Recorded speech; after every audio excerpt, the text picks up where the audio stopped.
langkah berikutnya setelah kita bisa tumaninah, kita berupaya untuk memahami bacaan sholat. Jadi ketika kita Allahu Akbar, kita mengagungkan kebesaran Allah Subhanahu wa Ta'ala.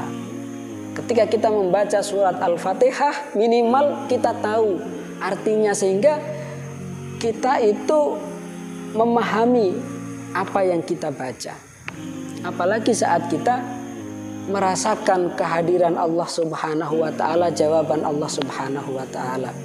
Alhamdulillahi Rabbil Alamin. Saat kita membaca itu, segala puji bagi Allah Rabb semesta alam. Allah menjawab saat itu, hamidani abdi, hambaku memujiku. Ar-Rahmanir Rahim, yang maha pemurah lagi maha penyayang. Allah menjawab, asna ilayya abdi, hambaku menyanjungku.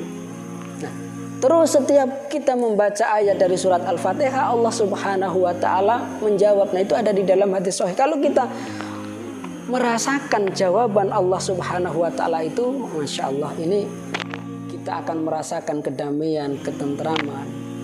Jadi ketika kita sholat, sesungguhnya kita berdialog dengan Allah Subhanahu wa Ta'ala, dan dialognya itu sudah Rasulullah jelaskan di dalam hadis sahih. Kalau kita bisa menghadirkan perasaan itu, Allah menjawab setiap kali kita membaca satu ayat itu akan luar biasa kita rasakan khusyuknya. Apalagi ketika kita juga tahu makna surat atau ayat setelah Al-Fatihah yang kita baca. Kalau kita menjadi makmum, makanya kadang-kadang perlu juga memilih masjid atau musola yang imamnya itu suaranya enak. Kenapa? Karena itu membantu khusyuk. Meskipun kita itu tidak ngerti artinya, kadang-kadang kita bisa menangis saat imamnya itu memang bacaannya enak.